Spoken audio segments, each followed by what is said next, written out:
Welcome back to the Boxing Debate TV podcast. My name is Dylan Lurie, and today we have a whole lot to cover and a whole lot of new news that just dropped this afternoon, so let's not waste any time and jump right into it. But first, I want to thank our sponsor, starting off with Next Gen Athletics, the go-to for developing student athletes on and off the field. Next, IMAX Construction Group, on time, on budget, every time. And last but not least, Evergreen Junk Removal. Once again, thank you so much to our sponsors. So earlier today, reported by The Sun Boxing, we got some big news dropped that Dillian Whyte was pulled out of his fight on October 30th with Whyte Wallin due to a shoulder injury. Now, I thought this was the smart move for him just in general for the sole fact of, he's got the shot for the WBC title at Tyson Fury, and it's right there in his grasp. Why risk losing that opportunity to Whyte Wallin when you've had to wait 1,200 days regardless for this fight? The injury, it's unfortunate. I hope he recovers, but it may not be the worst thing for him. So now he's got the clear shot at fighting Fury, unless Fury can come up with a deal with Alexander Usyk to make the undisputed fight within the next 2 weeks, which we know is not going to happen because Anthony Joshua has already put his rematch clause in against Usyk. So we know that fight's not going to happen. So now the WBC is mandating that Tyson Fury has to now strike a deal, I believe, within 90 days after these 2 weeks are up with Dillian Whyte to make the fight happen.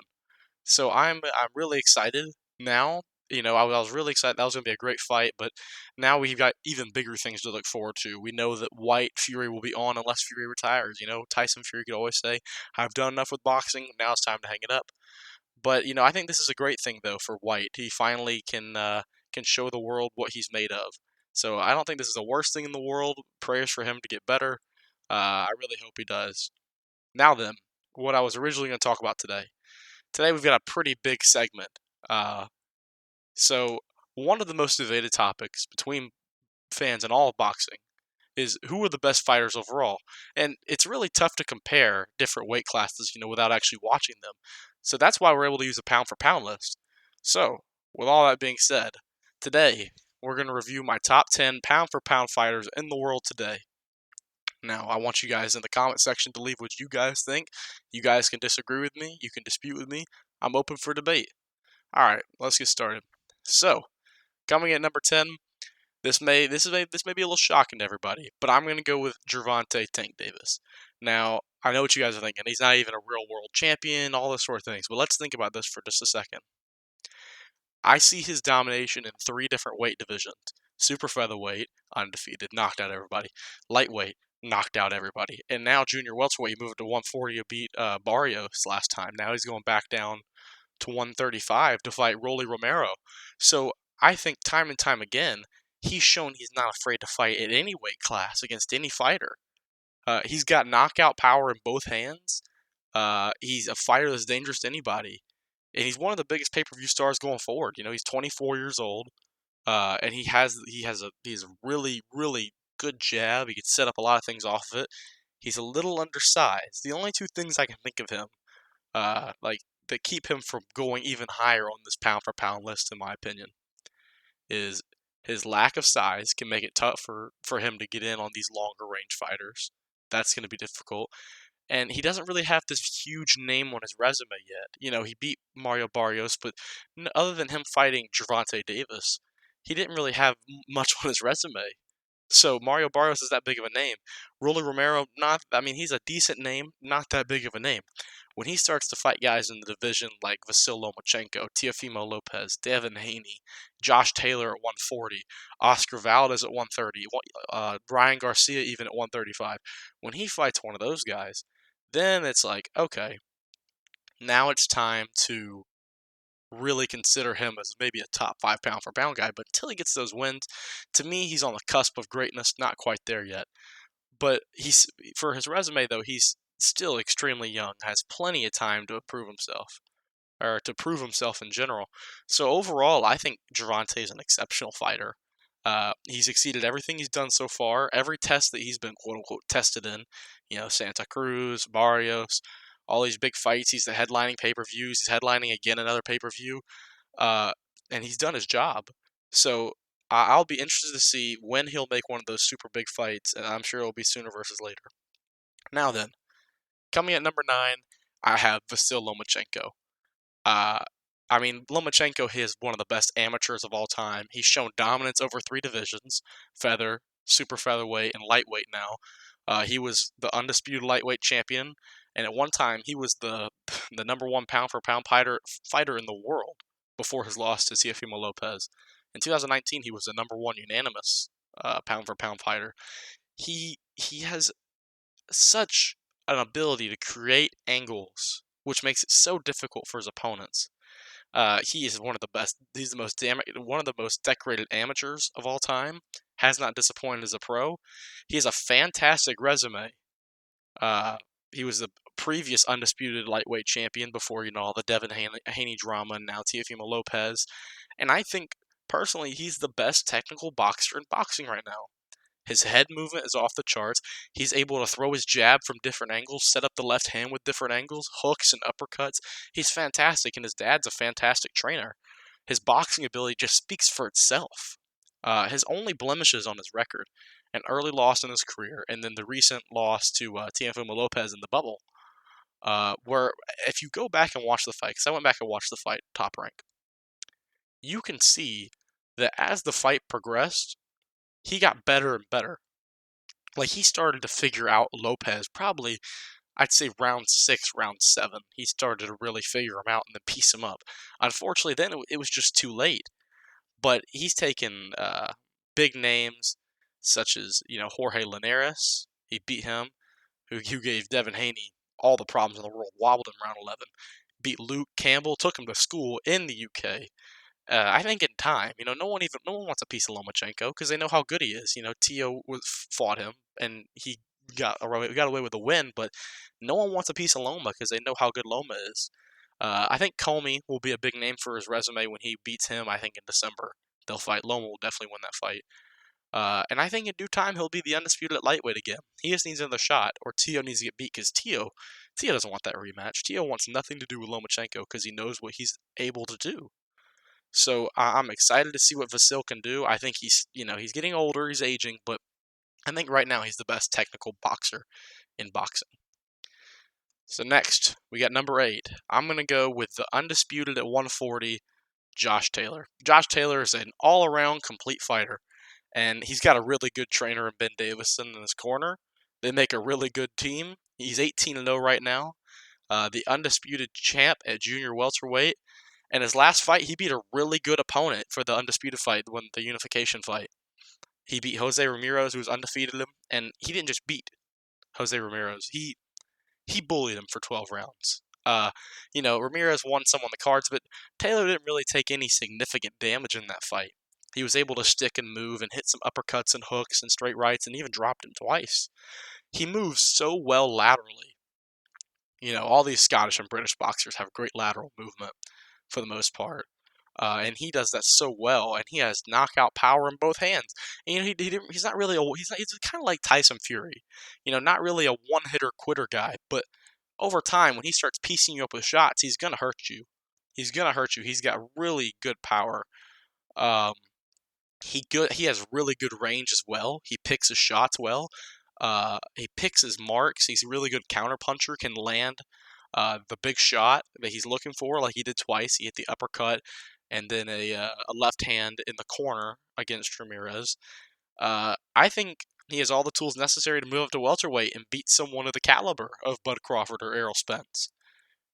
But time will tell, or maybe Teofimo Lopez moves up to 140 and we get a big fight with that. The undisputed at 135, or I guess now it's called the unified 135 champ and the 140 undisputed champ. That would be a big time fight, but 140 isn't that popular of a division.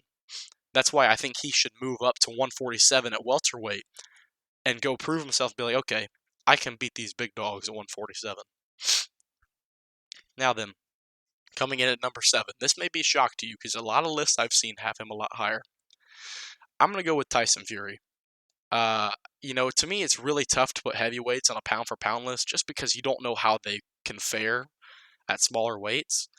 But if you were to put anyone in the world in a fight in a boxing ring against Tyson Fury, I think it's quite evident who would win.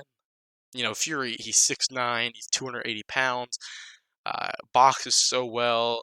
There's no weakness Tyson Fury has, and he's even become I wouldn't say a one-punch knockout artist, but he's become a knockout artist. He's knocked out Wilder twice, and Wilder has a really good chin.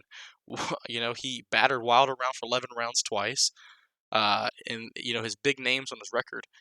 His resume is really good. He went to Dusseldorf on the road. And beat the 10-year super champion Klitschko, who had 23 title defenses, uh, to get all the unified titles except for WBC. Retired out the ring for so long, mental health and all the gaining weight, and then came back. In my opinion, he beat Wilder the first time, and then he dismantled him 2 times in a row to take the WBC title.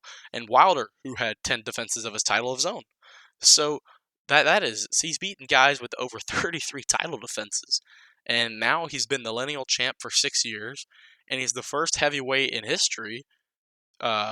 champ in history to win the title twice and not lose a match. He has not lost a boxing match, and he creates such problems. His long and awkward frame. And the slick boxing movements to counter you. And, like you saw in the Wilder fight, Wilder tried to hit him with a big left hook, swoops under it, comes back with a big right over the top, knocked him down. Wilder tried to give him a hug. And, with this addition of Sugar Hill gives him the final piece that he needed. The one piece that, he's always missed is that knockout power. If you go back and watch a lot of his fights, they're not really, other than the Steve Cunningham fight, they're not brutal knockouts. What he did to Deontay Wilder was a brutal knockout. He hit him clean, dropped him clean with a big shot to the ear. He was not doing that before. In the past, Fury would have just kept teetering on and dicking him and, teasing him with the shot, and then boom, hit the shot that he wanted to hit, but it wouldn't drop anybody. But now with this extra weight and this extra the strength he's put on, he's a really, really complete fighter, and I think it's a matter of time before he can become the undisputed champ. I think he beats Usyk. I think that's the fight to make. I think he beats Usyk, and if he wants to retire there, I think he goes down as a top 3 heavyweight of all time. So that's Tyson Fury at number 7. Moving on to number 6, I'm going to go with you could say undisputed, you could say unified, however you view it, the unified lightweight champion of the world. I'm going to go Teofimo Lopez. Now, Lopez really bursted on the scene with a huge knockout over former world champ Richard Comey, and then he had an easy unanimous decision over Nakatani, and then ultimately last year, where he really had his come-out party was against Lomachenko, and he took all the titles. He's a really good fighter. To me, he's known for that great lead left hook. Like, that hook will dismantle a lot of fighters.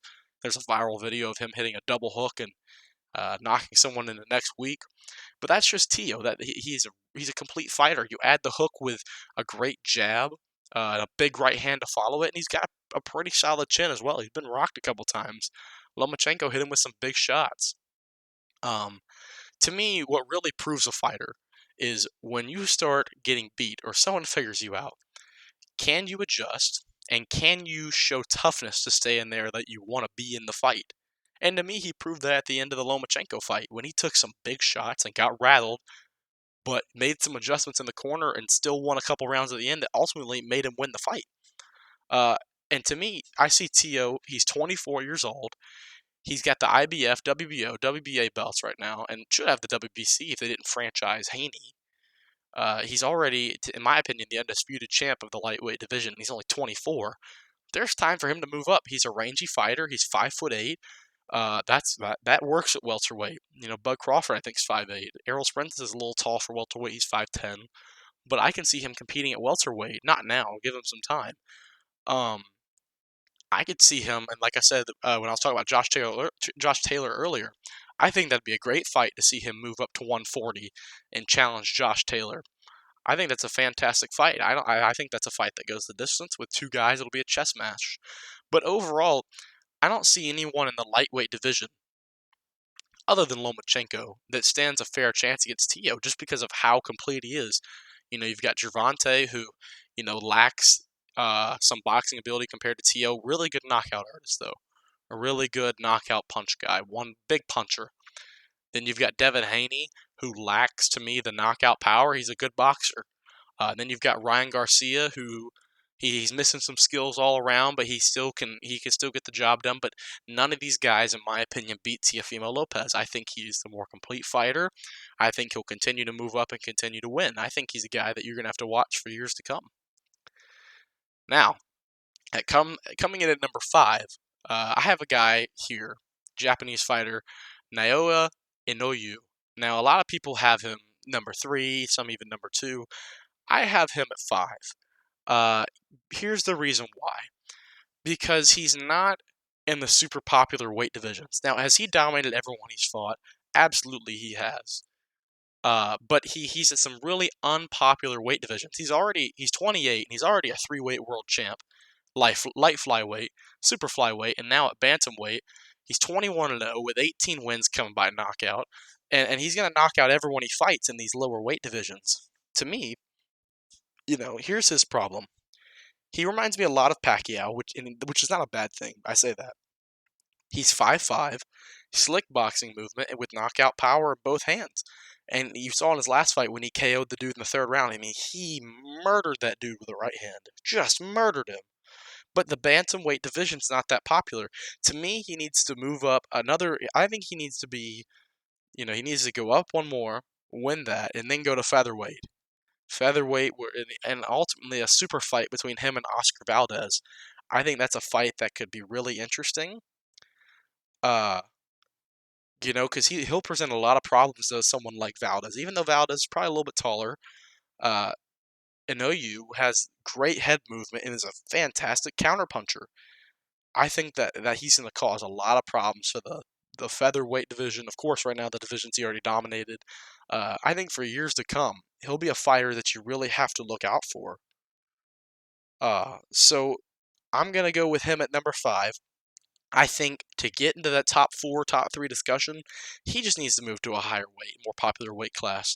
I think that's his only issue. I think other than that, he's a complete fighter. I see no issues with his game. Now then, we move on to number 4. Now, to be honest, number 3 and number 4 could be interchangeable depending on how you see it. To me, I'm going to go with Errol Spence at 4, and here's why. It's not his fault that Top Rank and PBC can't get the deal done to fight Crawford. I don't think he's dodging Crawford. I think he wants the fight. I think he really wants the fight, but there's just been contractual issues, all that sort of stuff. But you look at his resume, and it's fantastic. He got the win over Sean Porter, and at the time, Mikey Garcia was undefeated. He beat him. Danny Garcia, he beat him, and then he went on the road into the UK and beat Kell Brook. This guy has no weaknesses. For a welterweight, he's a 5'10 southpaw, creates all sort of angles, can throw the lead hand, has knockout power in both hands, really can set up the big left hand, long reach to keep his opponents at range. I don't see any problems with Errol Spence. Now, what I think he should do is I don't think he should waste much time. If he cannot get the deal done here at welterweight to fight against Bud Crawford to get that unified fight he wants, and I guess now he's got to beat Ugas to get the WBA belt, but there's a whole thing going on. There's a whole tournament going on with that, so I don't know what his status is with that. He needs to move up to super welterweight, and I think even middleweight. He presents so many problems to those guys. Super welterweight, I think he beats Castano, and I think he beats Charlo. And I think even at middleweight, I don't see anybody at middle. Boo Boo Andre, no. I think Boo Boo Andre gets destroyed by Errol Spence Jr. He needs to move up, though. I can't see him staying at welterweight for too long because I feel like he's too long of a fighter and he's too good of a fighter. I think he has the potential. I know the car crash, that was really depressing. Praying for him, hope he's doing better. And now the eye surgery. He's had a lot of health issues going on. But when I look at the grand scheme of things, I look at it like this. Errol Spence is so talented. I think from 147 to 168, he can follow the footsteps of Canelo Alvarez, and I think he can just sweep through those divisions like nothing. I think his hardest fight will be at middleweight. I think if he moves up quick enough, he'll fight Golovkin, but If he takes his time, he may be able to even avoid Golovkin, which that's a difficult fight for anyone because I think Golovkin's the best in middleweight right now. I don't think it's close. I don't think Charlo stands a chance against Spence at 160. I just, Charlo's a good fighter, but I feel like Spence is so sweet and so smooth with his movements, and he's moved so well laterally, and he's able to avoid punches. Spence is a really good fighter, but ultimately, to get higher, in my opinion, I think he needs to move up and take the fights, or get the undisputed fight. Well, I guess everyone will call it the undisputed fight, but really the unified fight against Bud Crawford. Now at number 3 is where I'll have Bud Crawford. These top 3 guys, I feel they've done something a little bit different than the rest of the pack, so that's why I have them in my top 3. Bud Crawford is undefeated. He's a southpaw. He's 37-0, and he's a 3-division champ at lightweight, light welterweight, and now at welterweight at 147. There's no weaknesses with Bud Crawford. Like there is none. You want knockout power? Well, he's got it. And he throws a counter uppercut. He throws a hook. He throws a straight left. He can take someone out with his jab. He's unbelievable. He's a fantastic fighter, and it's really a shame that Bob Arum and PBC can't get a deal done for this fight because at this point they're wasting time. Bud's 34, Errol's 31. It's time to fight. The time to fight is now. That window is closing. And other windows are just having to open up. Now Ugas is in the picture because Pacquiao lost. Pacquiao lost to Ugas, so now we probably won't see him go undisputed at welterweight. But Bud Crawford has no fight he's had has even been close. Like, if you go back and look at his resume, I don't even think he has a split decision on his resume. Like, I think every fight he has either been a knockout, a retirement in the corner, or he has unanimously beat them with all the judges. So, I don't think I wouldn't say he's fought bad fighters. I just think he makes them look bad with how talented he is. And I think the fight that needs to be made, I'm going to keep banging on it, is the Errol Spence fight. That's the fight everyone wants to see. That fight is almost as big as Fury AJ before AJ lost to Usyk. This fight's huge. Undefeated versus undefeated. You can make it in America. Barclays Center, Los Angeles, Las Vegas, MGM, wherever you want to put it in America, it's going to sell out a crowd. And that's the fight everyone wants to see because it's two big guys, or two big small guys, I guess you could say. That's kind of an oxymoron. Fantastic boxers, good head movement. It's going to be a chess match, and we all want to see that. We all want to see that. And so until that fight gets made, until they both push that fight to be made, I can't have them at 1 and 2. But until then, my thoughts on Bud Crawford are not going to change. Fantastic fighter. He's got Sean Porter coming up. I think that's his biggest test yet. He's not an easy opponent. He took Errol Spence to a split decision. I think ultimately that fight goes to a decision, but I think Crawford's too good for Porter. I think he'll unanimously beat him. That fight's November the 20th. I'm super excited for that one. Now then, our top 2 guys. And I don't think anyone's going to disagree with me here. Number 2, I'm going to go with the unified heavyweight champion of the world, Alexander Usyk, the Ukrainian.